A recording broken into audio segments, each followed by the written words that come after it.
What's up, my fishy friends? Sam here, and I have my friend Matt here with us today. Hello. Matt, where are you from, Matt? Bardstown, Kentucky, originally. Right on. Okay. And I hear you like plants. I love plants. I'm not very good with them, but I hope that changes. Right on. I hope so too. Yeah. That's where I started. I started with the whole aquaponics thing and no interest in the plants, only interested in the fish. But at some point, I started to appreciate plants too. So I had Matt over the other day, and he saw one of our little hydroponics setups here, where we have just some mint. We have mint, and we also have some basils. This is just a crack key setup, and what makes this a crack key is that it's not really using any special technology or power or air pumps or bubblers to get oxygen to the roots. As the nutrient solution evaporates and is used up by the plant, it then allows more surface area of the roots to absorb oxygen from the atmospheric air. So then the roots get the oxygen they need. So it's a very low-tech, simple, easy, hands-off approach. I'll get one of our basil here. This is one of our basils we use for our pizzas, and you can see it's just a really pretty simple setup. The roots are brown because at some point, if this runs out of water, these roots, they'll dry up and die. But you can see there's still some white roots that are alive. So just got to make sure and keep an eye on these things. Sometimes they can go through water kind of quickly, especially on a hot day. The more leafy they get, the more water they suck up. So this is just a super simple system. Got our yogurt containers here. And we're just gonna make a little hole right here. And really it's just as simple as kind of finding more or less the center. You can start from this side. There's a little Is there a little benefit hole to here. it being in the center versus the side? Or? I guess it wouldn't really matter. I can't really imagine how, if it would matter. We just want, if it was up against the side, if it's up against the side of the container, it might not be able to get as good of like oxygen absorption. So if it's kind of dangling in the center, it has more surface area for the roots to come in contact with the air. So we're just kind of going to make one too today. We are going to, this part will probably be sped up for our, Oh yeah, okay. you know. So we can just have like a genuine conversation here. If anything's funny, then we'll use it in the outtakes. We haven't got over the other side. Do you know how to speed up like that? Huh? You can speed up like with audio and everything too? Yeah, probably. Yeah. It's just like a really simple program. Have you made videos? It's been a while. I'm trying to Really? get back.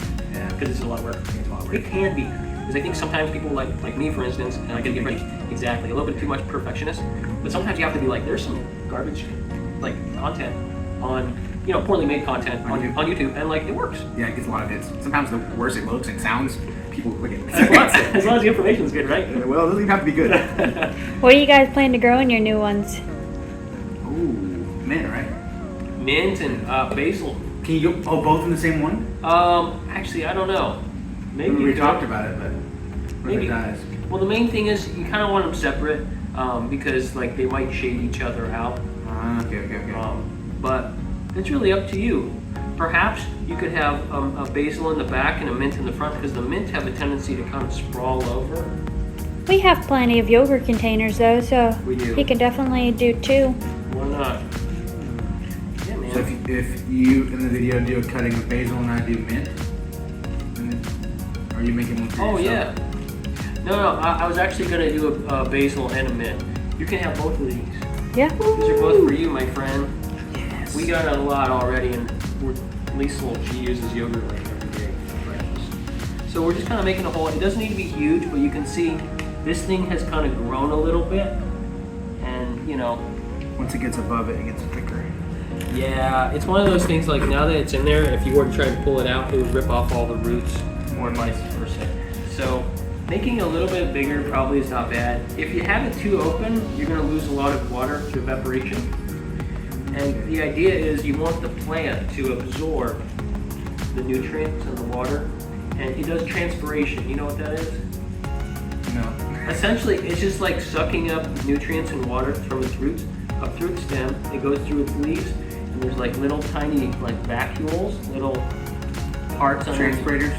Yeah, and they like open up and they release like moisture and stuff. So you see, this is just a really low-tech, simple way. I mean, if you had a drill bit, that would be. I was gonna say, I can find you a tool that makes that easy. Yeah. I'm picturing how I'm gonna do it here. This is one of the things about like, here, you can do this next one. Is this knife used for a steak yesterday? We use it for everything. So, I cut myself on the video. careful now. And the main thing is don't push too hard or else it'll just go through. You want to just take your time and just kind of start a hole. We want to get lots of microplastics in the air for us to breathe in. That's BPA free. BPA, that's a good question. We check here, and this is number 05, and it is PP. So PP is polypropylene, which I don't think that is necessarily BPA free. I'm not sure. You'd have to do some research. So that size hole, we can see. Can you zoom in on that there? That is, what do you think that is, Matt? Like a 1/4 of an inch? Yeah, it's Or bigger? mine's a bigger than that. Yeah, you know what? And that's fine. So you're just, that would probably be better for the basil, because the basil can sometimes grow a little bigger. Yeah, it doesn't matter, vice versa. So now, really, this is as simple as you got a clean container. Clean container. And now we're just going to go ahead and take a cutting off of one of these plants. I actually have some scissors. So how do you know how big a cutting has to be for it to be like transplantable, question mark? Yeah, Is that the right word? Yeah. So the main thing is with this setup, you don't really want to be pulling plants in and out of this hole. What starts in there is pretty much going to stay in there. Does that make sense? But like for this one, you wouldn't want to pull that one over like that one. Or is there like a method? Yeah, I can show you. So I actually already cut some different basils off. You can see here. And these guys have been in here a little while, some of these. So you can see they've already rooted. So some plants will actually root through the stem, like potatoes, tomatoes, basil, mint, they'll all root through the stem. So they're all really easy to clone is what we're doing, or propagate.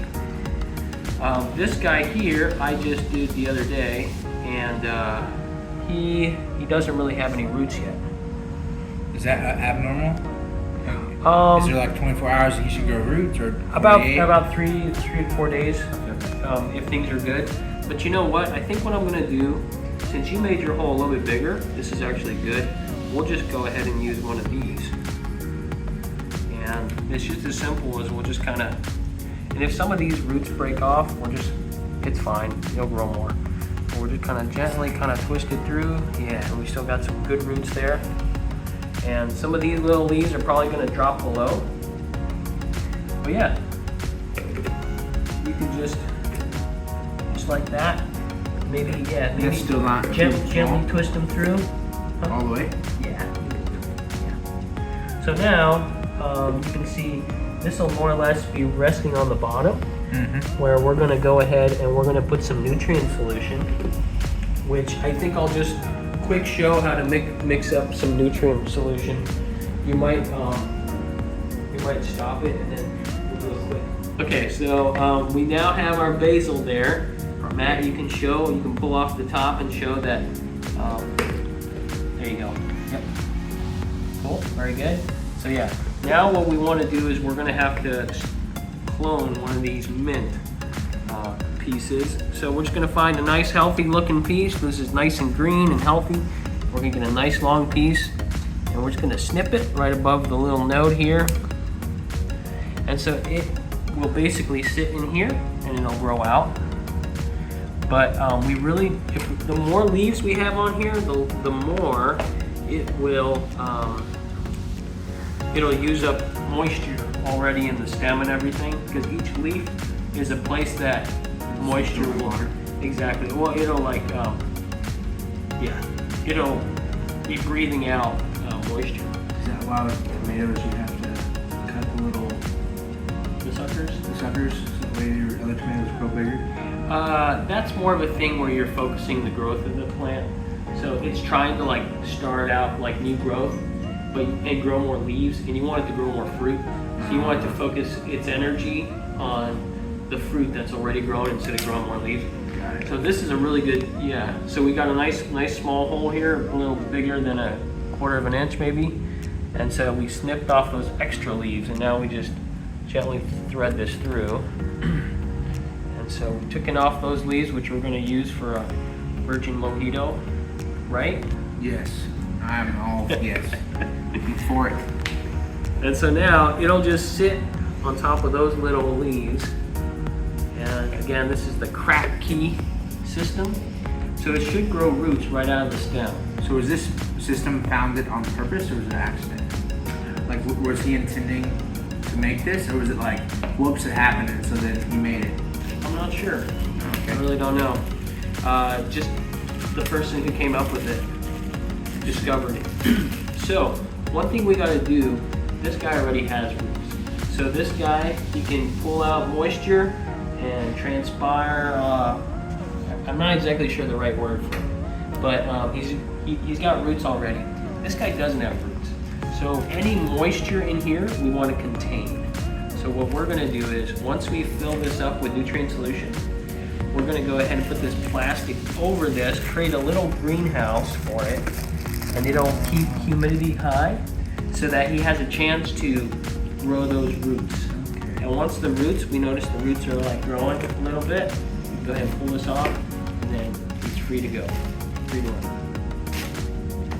Now we're going to go ahead and use a little bit of nutrient solution, Number 2 bottle. and that is going to be cut. And we're back, Matt. What do you think? I'm excited. Yeah? I'm hoping he doesn't die. What's the next step? Nutrient solution. We're going to make some nutrient Yes. solution. Number 2 bottle.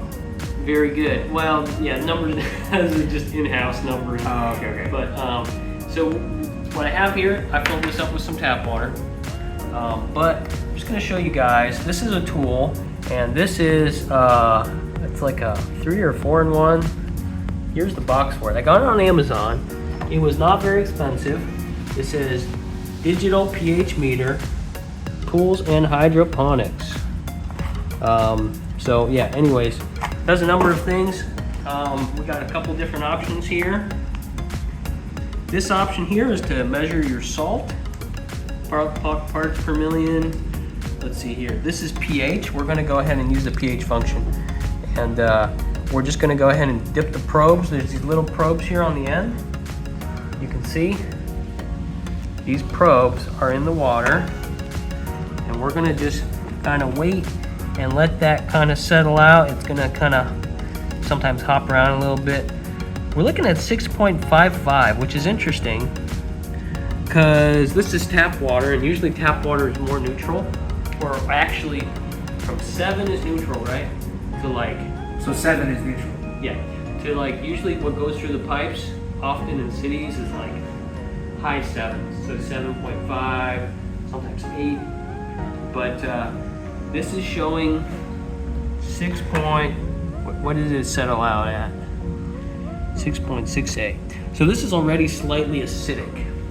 So we have a couple of things we're going to add to the water.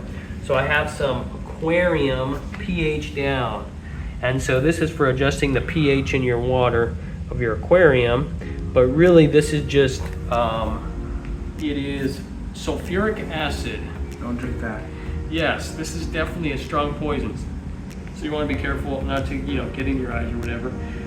But to one of these, normally when it's about 7, I'll add 1 drop, and this is like 1.5 liters.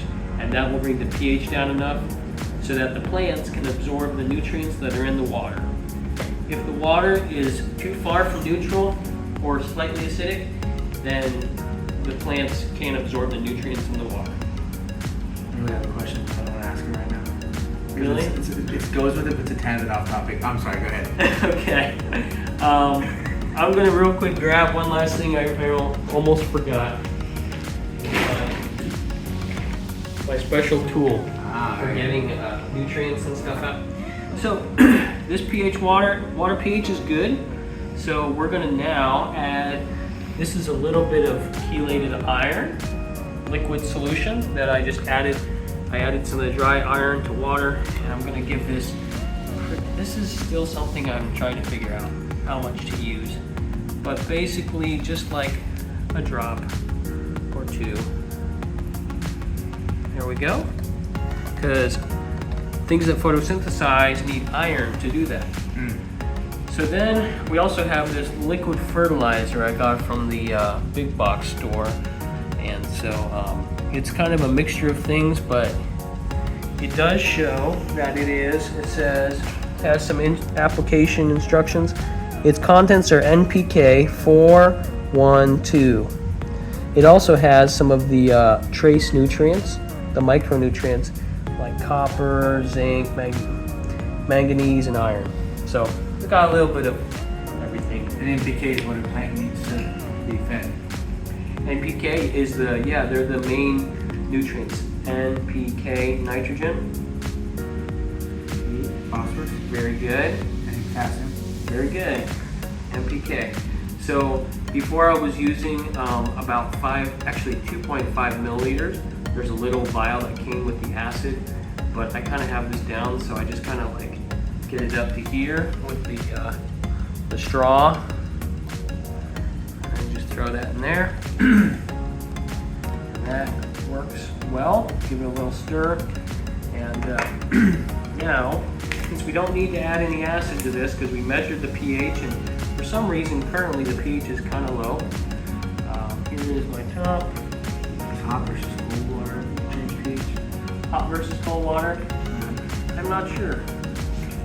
So now let's give this a good mix, and we're shaking it. And why is that, Matt?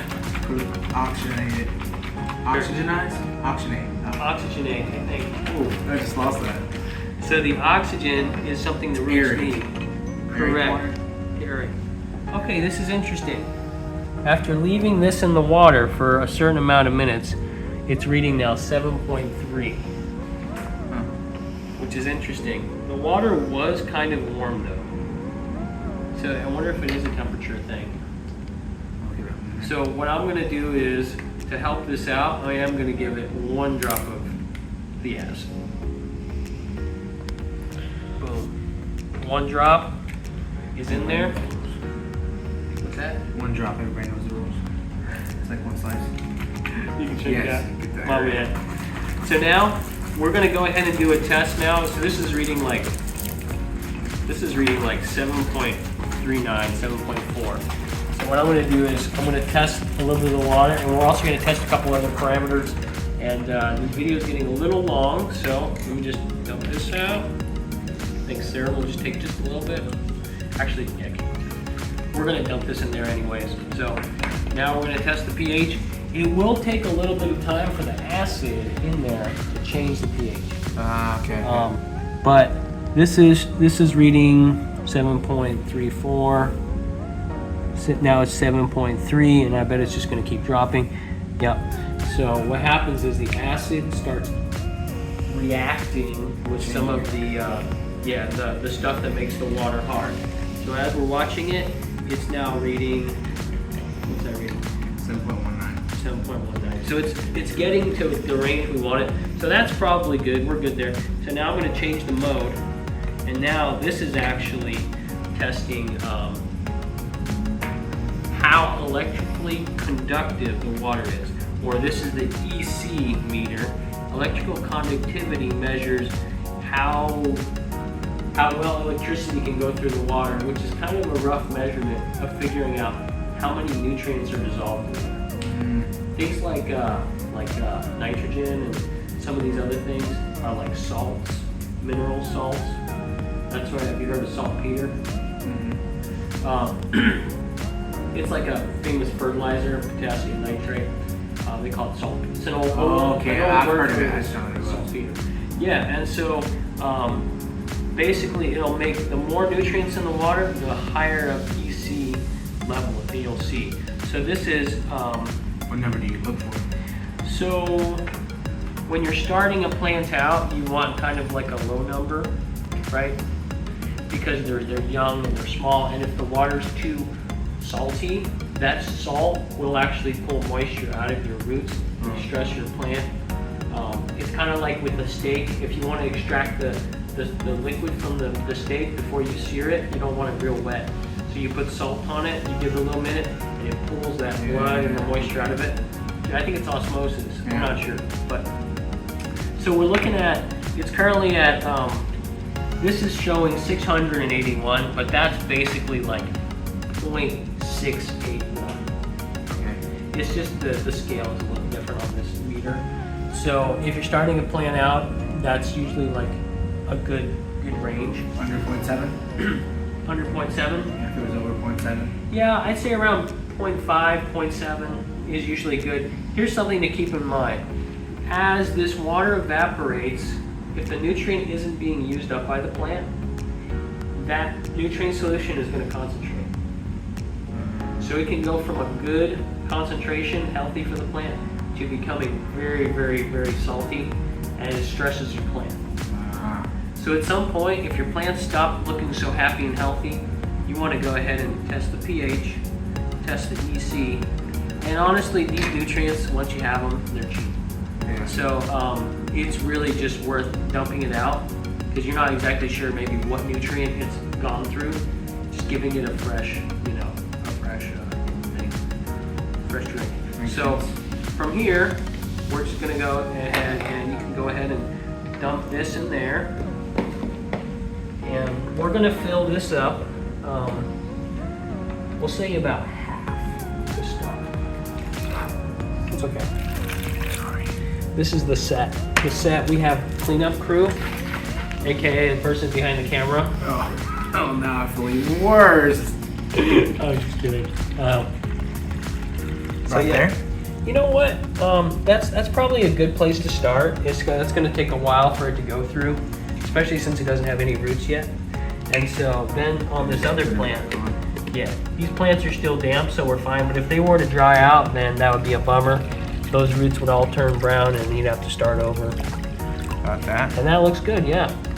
And so we just kind of, now the nice thing about these yogurt containers is you can just pick them up like that, set them in your window. But there's one last thing we want to do on this guy. There we go. You want to go ahead and build a little greenhouse. Oh yeah. So you can use that. And You don't want to smother him. yeah, I kind of like usually kind of pinch this. Can you?